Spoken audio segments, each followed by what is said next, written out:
नमस्कार, केवी न्यूज़ देख रहे हैं आप। केवी न्यूज़ खबर आपकी में आपका स्वागत है। रात दस्तक में आज आपको हम खबर दिखा रहे हैं उत्तराखंड के कुमाऊं की एक अद्भुत प्रेम कहानी, मालू शाही और राजूला की प्रेम कहानी। ये कहानी इसलिए चर्चा में आ गई कि कुछ दिनों पहले कुमाऊं की जो जागर शैली की लोक गायिका हैं कमला देवी, उन्होंने जब बॉलीवुड की फेमस सिंगर नेहा कक्कड़ के साथ एक फ्यूज़न पेश किया, तो फिर हमको भी लगा कि आखिर ये कहानी है क्या। यानी मालू शाही और राजूला की जो प्रेम कहानी है वो उत्तराखंड की सबसे अद्भुत प्रेम कहानी है। प्रेम की बात करेंगे अगर आप, तो प्रेम को लेकर तो साहित्यकार हो, कवि हो, उन्होंने बहुत बड़ी बड़ी बातें कही हैं। प्रेम को व्याख्या करना या प्रेम को शब्दों में बयान करना इतना आसान नहीं है। और जैसे कबीरदास ने कहा है, पोथी पढ़ पढ़ जुग भया, पंडित भया न कोई, ढाई अक्षर प्रेम का, पढ़े सो पंडित होई। तो प्रेम की एक अद्भुत कहानी राजूला और मालू शाही की आपको हम बताएंगे जरूर, क्योंकि ये कहानी आजकल चर्चा में है। उत्तराखंड के कुमाऊं में कत्यूर वंश के राजा धुला शाही और उनकी पत्नी धर्मा एक खुशहाल जिंदगी जी रहे थे। और एक राजघराने में जो चाहिए होता है, शोहरत, दौलत, इज्जत, खुशहाल प्रजा, सब कुछ था उनके पास। लेकिन एक ही बात का दुख था उनको कि वो निसंतान थे, उनका कोई वारिश नहीं था। और इसी चिंता में धुला शाही और उनकी पत्नी यानी रानी धर्मा अक्सर दुखी रहते थे। एक रात को भगवान बागनाथ रानी धर्मा के सपने में आए और उन्होंने कहा कि रानी, तुम्हें संतान की उत्पत्ति जरूर होगी।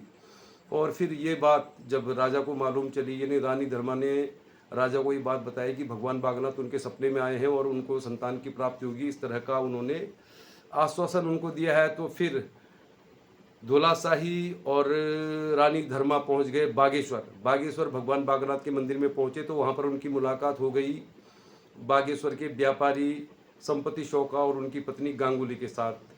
हालांकि एक और राजा धुला शाही थे जिनका एक साम्राज्य था, जिनकी एक प्रतिष्ठा थी, बहुत ऊंचे पद पर वो थे। लेकिन दोनों ही दंपति एक जैसे ही थे। मतलब कहने का यही है कि जो धुला शाही और धर्मा की समस्या थी वही संपत्ति शौका और रानी उनकी पत्नी गांगुली की समस्या थी। दोनों ही दंपति संतान न होने से पीड़ित थे, दुखी थे।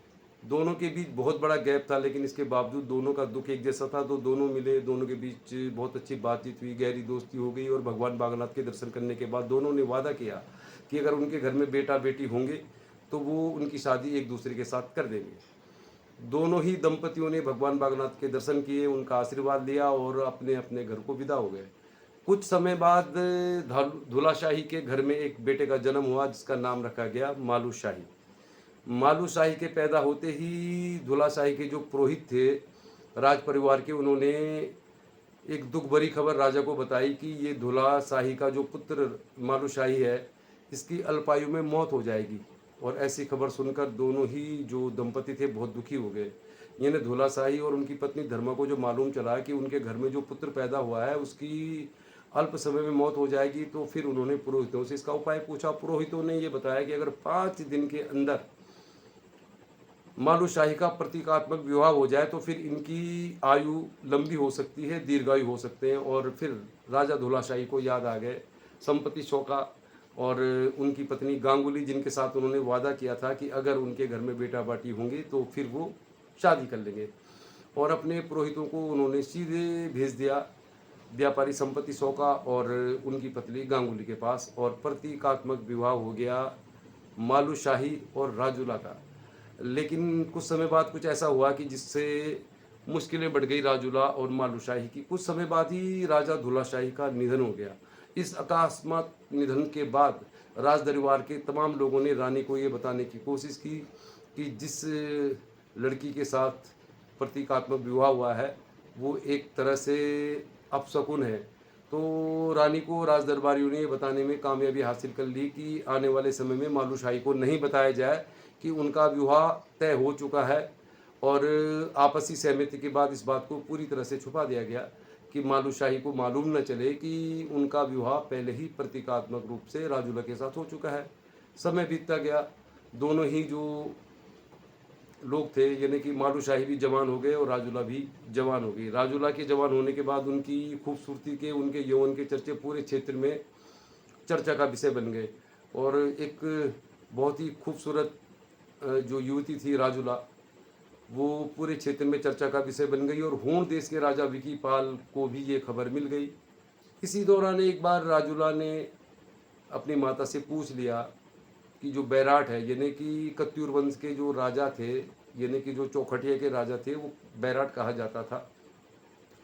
तो सपना हुआ राजूला को, सपना हुआ मालूशाही को, दोनों को एक ही तरह का सपना हुआ जिसमें उन्होंने एक दूसरे को देखा, पूरी उनको जानकारी सपने में मिल गई। एक अद्भुत प्रेम कहानी है।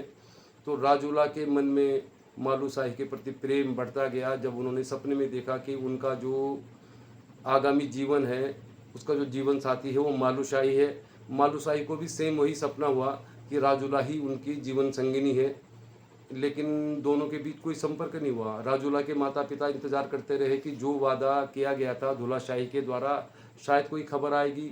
राजूला जवान हो गई थी, वो खूबसूरत थी, उसकी खूबसूरती के चर्चे जोरों पर थे, लेकिन राजूला के मन में मालूशाही के लिए एक अपार प्रेम था और उनकी बेचैनी बेकरारी बढ़ती जा रही थी। फिर एक दिन राजूला ने फैसला किया कि वो मालूशाही को मिलने बैराट जाएंगी। बैराट यानी कत्यूर वंश में जो राजा थे वहाँ जाएगी, और राजूला ने फैसला किया कि वो ज़रूर मालूशाही को मिलने जाएगी। और फिर राजूला एक रात निकल गई बैराट के लिए, यानी चौखटिया के लिए, जहाँ के राजा धुलाशाही के पुत्र मालूशाही के साथ उनका विवाह पहले हो चुका था, प्रतीकात्मक। तो जब राजूला पहुंची मालूशाही के राज दरबार में, तो राज दरबार में इस बात की भनक लग गई कि राजूला आने वाली है, और रानी सहित राज दरबारी इस बात से शंकित हो गए कि अगर राजूला ने बता दिया मालूशाही को कि उनका विवाह निश्चित हो चुका है, तो फिर जिस तरह के अपशकुन की बात शुरुआत में हो गई थी, तो फिर राज दरबारियों ने रानी के साथ मिलकर ये फैसला किया कि मालूशाही को कुछ इस तरह की जड़ी बूटी खिलाकर अनिंद्रा में लाद दिया जाए कि वो राजूला के साथ बातचीत न कर सके। राजूला पहुंची एक हीरे की अंगूठी और एक प्रेम पत्र लेकर। जब राज दरबार पहुंची तो राज दरबार में मालूशाही अनिंद्रा में थे, यानी बेहोशी की अवस्था में थे, और राजूला ने जब मालूशाही को देखा तो उनको अपना प्यार दिखा, लेकिन मालूशाही अनिंद्रा में थे, यानी बेहोशी में थे। तो राजूला बहुत दुखी हुई, और जब काफ़ी कोशिश करने के बाद भी मालूशाही नहीं उठे तो फिर राजूला ने रोते रोते उनको हीरे की अंगूठी पहना दी और अपना प्रेम पत्र उनके सिराने में रखकर रोते रोते अपने घर वापस आ गई। सुबह जब मालूशाही उठे और उन्होंने वो हीरे की अंगूठी और प्रेम पत्र देखा तो बड़े व्यथित हो गए। उनको इस बात का बड़ा दुख हुआ कि उनकी ही माता ने उनके साथ इस तरह का व्यवहार किया कि उनको अनिंद्रा की स्थिति में ला दिया। इस दौरान हूण देश के राजा विकी पाल ने राजूला के परिवार वालों को दबाव डालकर अपनी शादी राजूला के साथ तय कर दी, और राजूला की शादी हो गई हूण देश के राजा विकी पाल से। अब विकी पाल के साथ शादी होने के बाद मालूशाही बड़ी दुखी होने लगे। मालूशाही अत्यंत परेशान थे। सपना उन्होंने देखा था और उनको मालूम चल गया राजूला उनको मिलने भी आई थी, लेकिन उनकी माता ने उनको अनिंद्रा की अवस्था में ला दिया। तो फिर मालूशाही बड़े उदास रहने लगे और उन्होंने संपर्क किया गुरु गोरखनाथ से, जो उस समय के बहुत बड़े संत थे। गुरु गोरखनाथ को मिलने गए जब मालूशाही, तो गुरु गोरखनाथ से उन्होंने निवेदन किया कि वो राजूला को अपनी पत्नी मानते हैं, उनके साथ विवाह करना चाहते हैं। गुरु गोरखनाथ समझ चुके थे कि हूण देश के राजा विकीपाल के साथ राजूला का विवाह हो चुका है, तो उन्होंने कोशिश की मालूशाही को समझाने की कि अब आप राजपाट संभालो, इसमें कुछ नहीं रखा है, लेकिन मालूशाही थे कि मानने को तैयार नहीं हुए। उन्होंने निवेदन किया तो गोरखनाथ ने उनको फिर एक तंत्र मंत्र की विद्या बताई और उनको कहा कि आपको राजूला को मिलने के लिए एक साधु का वेश धारण करना होगा। हूण देश के राजा विकीपाल तंत्र मंत्र के विशेषज्ञ माने जाते थे, उस जमाने की बात है। तो फिर मालूशाही ने फैसला किया कि वो राजूला को मिलने जरूर जाएंगे, और अपने साथ सैकड़ों सैनिकों को साधु के वेश में वो मिलने चले गए राजूला को। राजूला जो विकीपाल की पत्नी थी, और जब राज दरबार के पास वो पहुँचे गेट पर, तो फिर विकीपाल को ये एहसास हुआ कि ये जो साधु के भेष में आया हुआ व्यक्ति है, युवक है, इसको लेकर उनको संदेह था, और उनका संदेह सही था। तो उन्होंने फिर पूरी योजना बना ली कि इस युवक को वो जरूर किसी न किसी तरह से समाप्त करेंगे, क्योंकि उनका संदेह बिल्कुल वाजिब था। कुल मिला के फिर मालूशाही पहुंच गए राज दरबार में। उन्होंने भिक्षा मांगने के लिए वहाँ पर आवाज़ लगाई तो राजूला उनके सामने आ गई। राजूला जो राष्ट्रीय वस्त्रों में थी, बहुत सारे आभूषण पहने थी, और उसका जो खूबसूरत यौवन था उसको देखकर मालूशाही अभिभूत हो गए। उनका जो एक प्रेम था जो सपने में देखा था वो सामने आ गया।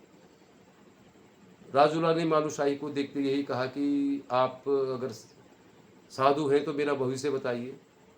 फिर मालूशाही ने राजूला को कहा कि मैं भविष्य तभी बताऊंगा जब अपना आप क्षेत्र बताएंगी, आप कहाँ की रहने वाली हैं अपना। राजूला ने बता दिया कि वो बागेश्वर की रहने वाली हैं। और फिर मालूशाही ने कहा कि आपका विवाह तो बैराट देश के राजकुमार से होना तय था। राजूला उदास हो गई। राजूला ने कहा कि फिर आप ही बताइए कि जब मेरा विवाह बैराट के राजकुमार से होना था तो फिर मेरा विवाह विकीपाल के साथ क्यों हुआ। और इतना कहते ही जो मालूशाही थे उन्होंने अपना असली रूप दिखा दिया और उन्होंने कहा मैं ही मालूशाही हूँ। बातचीत हो रही थी, इसी दौरान फिर राज दरबार से आदेश आ गया मालूशाही के लिए कि उनके लिए भोजन की व्यवस्था है। और भोजन की व्यवस्था यही थी कि जो विकीपाल थे उन्होंने तय कर लिया था कि ये जितने भी साधु आए हैं इनको खाने में जहर मिला दिया जाएगा। और फिर खाने के लिए जब खीर पेश की गई तो उन पर जहर मिला दिया गया और मालूशाही खीर खाते ही उनकी मौत हो गई। मालूशाही की मौत होते ही राजूला बिल्कुल पत्थर बन गई और उसका जो दुख था वो बिल्कुल एक चरम सीमा पे था। लेकिन जब गोरखनाथ को ये मालूम चला कि मालूशाही का देहांत हो गया तो उन्होंने तंत्र मंत्र से अपनी योग विद्या से मालूशाही को जीवित कर दिया। और मालूशाही ने उसके बाद पूरे सैनिकों के साथ चढ़ाई करके विकीपाल के साथ युद्ध किया। विकीपाल का देहांत हो गया। विकीपाल को मारकर जो मालूशाही थे उन्होंने राजूला के साथ विवाह किया और खुशी खुशी उन्होंने एक कुशल जीवन यापन किया, अपना राजकाज संभाला और अपनी प्रजा का ख्याल रखा। तो ये एक कहानी है उत्तराखंड के कुमाऊं की, राजूला और मालूशाही की अद्भुत कहानी है। उम्मीद करते हैं आपको पसंद आएगी। जो भी समाज अपनी परंपराएं, अपनी संस्कृति, अपना खान पान, अपनी बोली भाषा छोड़ देता है तो फिर उस समाज का कोई स्थान नहीं होता। तो उत्तराखंड में ऐसी बहुत सारी लोक कथाएँ हैं, चाहे बीरबाला तीरू रौतेली हो, रामी बोरानी हो, रामी सेरा हो, जीतू बड़गुडवाल हो। और हम सब लोग उत्तराखंडी हैं तो हमें अपनी संस्कृति, अपनी परंपरा, अपनी जो लोक संस्कृति है उसको जीवित रखना चाहिए और यही हम कहना चाहते हैं। तो चलिए फिर राजूला और मालूशाही की कहानी इसलिए आ गई कि कुमाऊं की लोक गायिका जागर शैली की कमला देवी ने इस कहानी को नेहा कक्कड़ जो बॉलीवुड की टॉप सिंगर है उनके साथ एक कोक जो स्टूडियो उसमें गाया था। तो ऐसी बहुत सारी कहानियाँ हैं। उत्तराखंड बहुत एक समृद्ध परंपराओं वाला राज्य है। आप सभी लोग चाहे कहीं भी रहते हों लेकिन अपने उत्तराखंड की लोक संस्कृति, अपनी बोली भाषा और अपने जो वीरांगनाओं की कहानी है उनको सदैव याद रखें। देखते रहिए केबी न्यूज़ खबर आपकी। देखते रहिए केबी न्यूज़ खबर आपकी।